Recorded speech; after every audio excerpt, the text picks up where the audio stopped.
첫 시간 주님께 안녕하세요. 대강교회 오훈 목사입니다. 5월 26일 금요일 하나님께서 우리에게 주신 말씀은 레위기 14장 1절에서 20절 말씀입니다.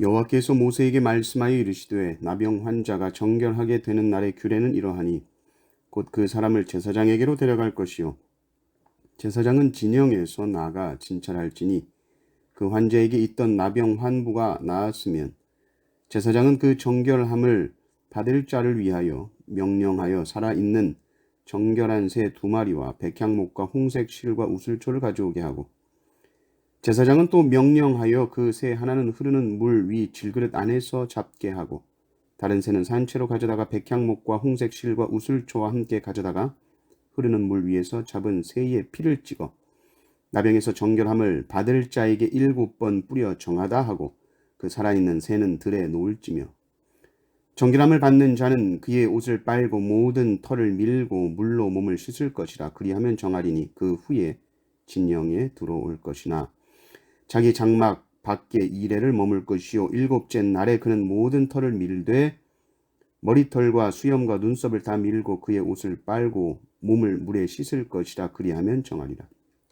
8째 날에 그는 흠없는 어린 순양 2마리와 1년 된 흠없는 어린 암양 1마리와 또 고운 가루 10분의 3 에바의 기름 섞은 소재물과 기름 한 록을 취할 것이요 정결하게 하는 제사장은 정결함을 받을 자와 그 물건을 회막문 여호와 앞에 두고 어린 순양 1마리를 가져다가 기름 한 록과 아울러 속건제로 드리되 여호와 앞에 흔들어 요제를 삼고 그 어린 순양은 거룩한 장소 곧 속죄 제와 번제물 잡는 곳에서 잡을 것이며 속건 제물은 속죄 제물과 마찬가지로 제사장에게 돌릴지니 이는 지극히 거룩한 것이니라. 제사장은 그 속건 제물의 피를 취하여 정결함을 받을 자의 오른쪽 귓부리와 오른쪽 엄지손가락과 오른쪽 엄지발가락에 바를 것이요 제사장은 또 그 한 록의 기름을 취하여 자기 왼쪽 손바닥에 따르고 오른쪽 손가락으로 왼쪽 손에 기름을 찍어 그 손가락으로 그것을 여호와 앞에 7번 뿌릴 것이요 손에 남은 기름은 제사장이 정결함을 받을 자의 오른쪽 귓부리와 오른쪽 엄지손가락과 오른쪽 엄지발가락 곧 속건 제물의 피 위에 바를 것이며 아직도 그 손에 남은 기름은 제사장이 그 정결함을 받는 자의 머리에 바르고 제사장은 여호와 앞에서 그를 위하여 속죄하고 또 제사장은 속죄제를 드려 그 부정함으로 말미암아 정결함을 받을 자를 위하여 속죄하고 그 후에 번제물을 잡을 것이요 제사장은 그 번제와 소제를 제단에 드려 그를 위하여 속죄할 것이라 그리하면 그가 정결하리라. 아멘. 레위기 14장은 이제 피부병에서 깨끗하게 나은 자가 해야 하는 의식이 나옵니다. 그가 깨끗하게 나았는가에 대한 판단 여부는 제사장이 결정하는 것입니다. 제사장은 그저 그 결정을 할 뿐입니다. 병자를 치료할 힘과 능력은 없죠. 그저 병자가 부정한지 부정하지 않은지를 판단할 뿐입니다. 병자가 나았다 그러면 의식을 행하고 그가 다시 이 성 안으로 들어올 수 있도록 다시 백성으로 받아들여지는 그 의식을 수행하는 사람이 제사장입니다. 우리가 이 의식들을 보면서 우리의 죄에 대해 생각해 볼 수 있고 이 죄에서 우리가 어떻게 회복되는가 하는 그 과정도 생각해 볼 수 있습니다. 먼저는 회복이 됐다라고 생각하는 그 나병 환자를 데리고 가죠. 1절을 보면 그 나은 사람을 제사장에게로 데려가라 라고 말합니다. 그럼 누가 데려갑니까? 제사장도 아니고 환자가 자기 자신을 스스로 데려갈 수는 없는 것이죠. 나병 환자가 나았음을 알게 된 주위의 사람이 데리고 가는 겁니다. 그 사람을. 보통은 가까운 이 사람, 또 가족 아니었겠습니까? 이제 오랜 기간 떨어져 지내다가 이제 몸을 보니까 괜찮다, 회복됐다, 다시 우리 같이 있을 수 있다.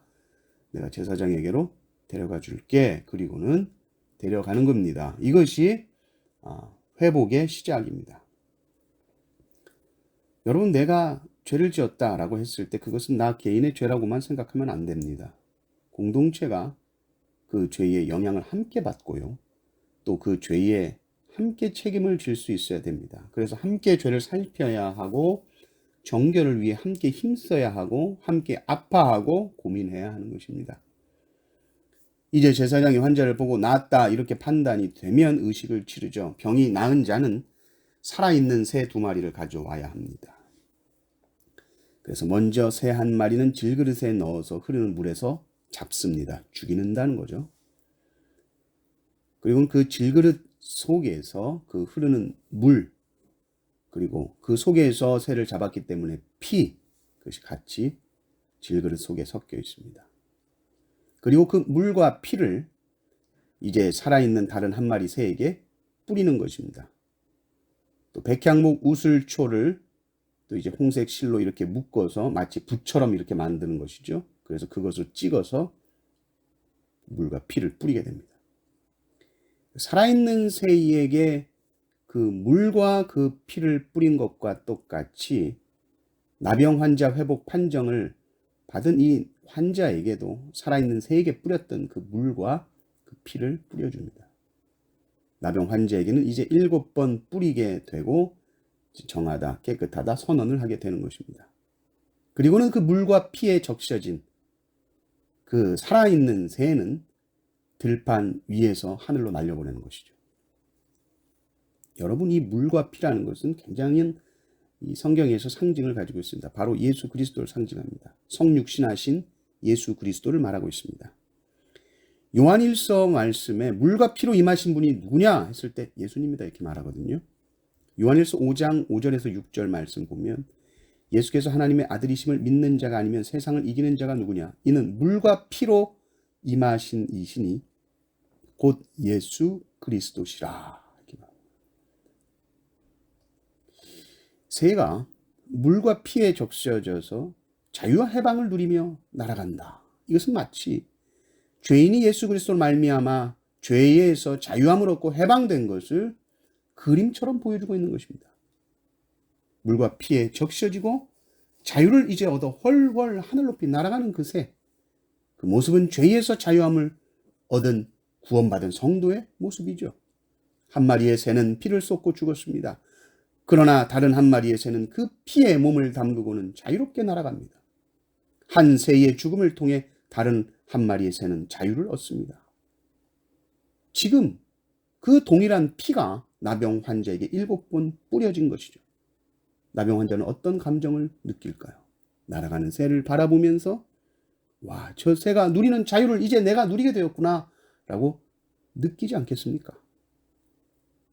그리고 그때 이 회복된 나병 환자는 그저 좋다, 그리고 감상에 젖어 있으면 안 되고 스스로 해야 할 일이 있는데 바로 씻는 겁니다. 옷을 빨아야 되고요. 모든 털을 밀어야 되고요. 몸을 깨끗하게 씻어야 됩니다. 그러면 됐는가? 아닙니다. 일주일 동안 대기합니다. 그리고 또 지켜봅니다. 아주 철저하죠. 7일을 보내고 8일째 되는 날도 그냥 들어가면 안 되죠. 또 똑같이 털을 밀어야 됩니다. 밀었던 털이 일주일이면 또 자라죠. 씻었던 몸이 또 더러워지지 않겠어요? 옷도 좀 더러워지지 않겠습니까? 옷을 빱니다. 털을 다 밉니다. 목욕을 합니다. 씻음 받은 자가 해야 할 일은 다름이 아닌 씻고 또 씻는 겁니다. 죄의 용서함을 받은 자가 매일 해야 하는 것이 무엇일까? 날마다 자신의 죄를 회개하는 것입니다. 또다시 우리의 믿음을 살피고 또 살피는 것입니다. 말씀 위에서 성령의 조명하심 아래에서 우리의 모습을 깊이 성찰하고 회개하고 엎드리는 일은 성도가 주님 오실 때까지 해야 하는 일입니다. 항상 나를 위해 피 흘리신 주님, 물과 피를 쏟아주신 우리 주님을 항상 묵상하며 죄에 민감하고 항상 죄와 싸워 승리하시는 성도님들 되시기를 주님의 이름으로 축원합니다. 아멘.